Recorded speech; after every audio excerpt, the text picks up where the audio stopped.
received. Her heart gave a jump of relief as she heard a familiar whistle on the stairs. It was Knowlton! Myra, they didn't tell me you were here. Your father welcomed me. You mustn't mind Father, dear. He's forgetful and a little unconventional in some ways, but you'll get used to him. Were you waiting long? Only a few minutes. It had been 20 at the least. But she saw no advantage in stressing it. Myra, dear, if you're not too tired, Mother wants to meet you. Trying desperately to shake the oddly uncomfortable feeling, Myra followed Knowlton down a central passage which crossed to the other wing of the house and into the weirdest room upon which her young eyes had ever rested. It was a large, luxurious boudoir, paneled in dark English oak and bathed in several lamps in a mellow orange glow. In a great armchair piled high with cushions reclined a sturdy old lady with bright white hair, heavy features, and an air of having been there for many years. She lay somnolently against the cushions, her eyes half closed, her great bust rising and falling under her black negligee. But it was something else that made this room so remarkable.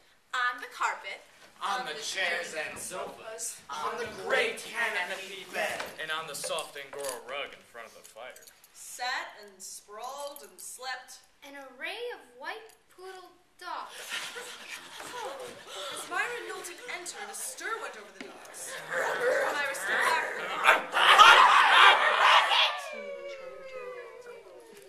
Mother, this is Myra. Myra?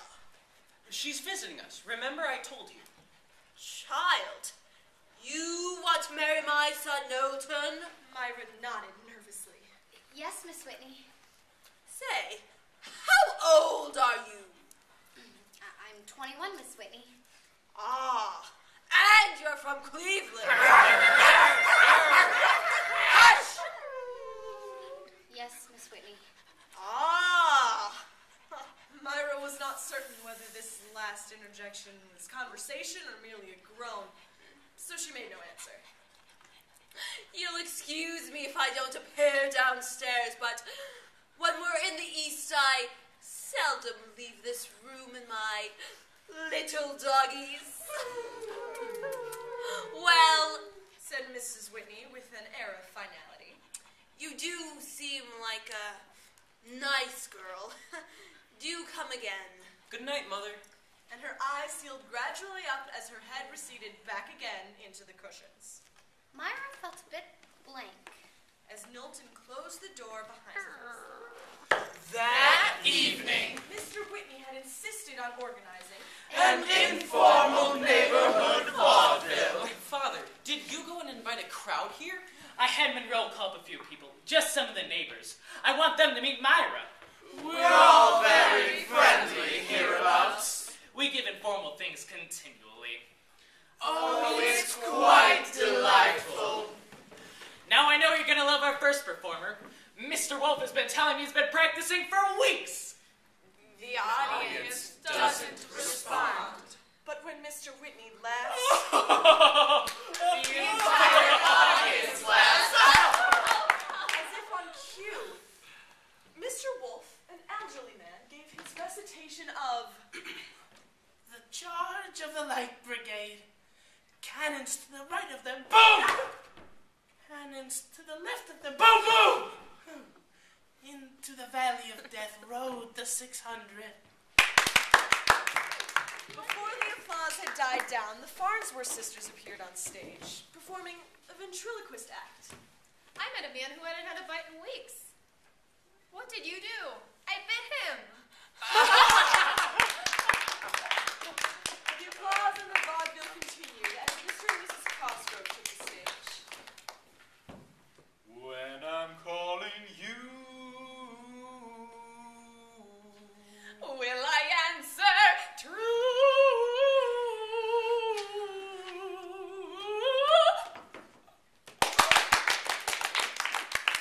Finally, Elmore Kavanaugh took the stage and tried unsuccessfully to play the bagpipes.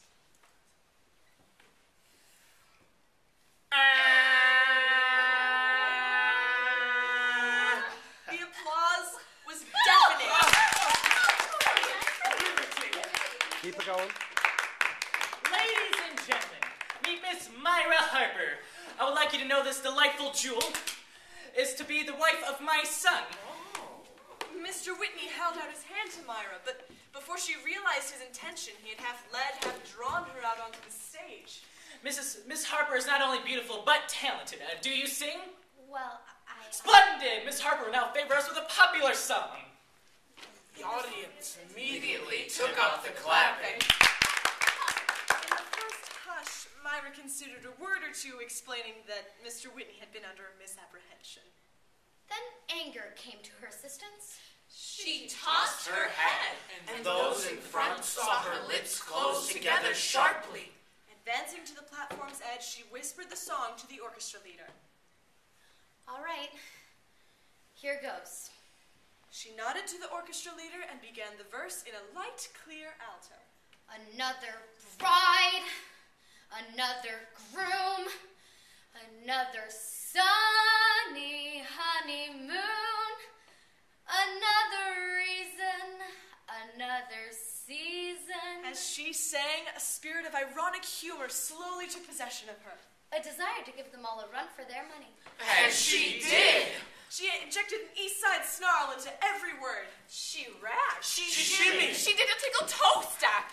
And in a burst of inspiration, finished up in an Al Jolson position, on her knees with her arms outstretched to her audience in syncopated appeal. Flamencan whoopee!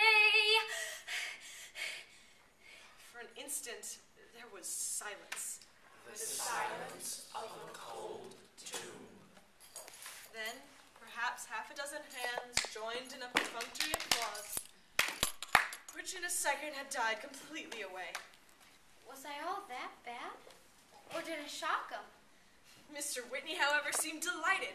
He grabbed her hand and shook it enthusiastically. Wonderful, wonderful. What a delicate little actress. Would you like to favor us with an encore? No.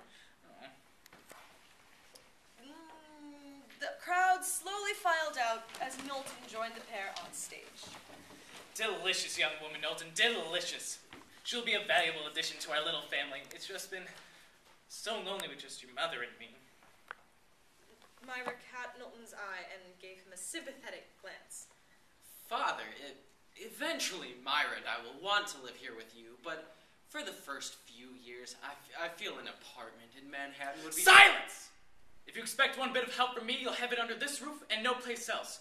And furthermore, as long as you're under my roof, you'll do your duty. Myra, Knowlton has something I must tell you. No, I absolutely refuse to do... Silence! You'll do your duty! Now! Knowlton cast one more appealing glance at him, but Mr. Whitney just shook his head and disappeared phantom-like out of the ballroom. Knowlton, what is it? Myra, there's something I have to show you. With a look of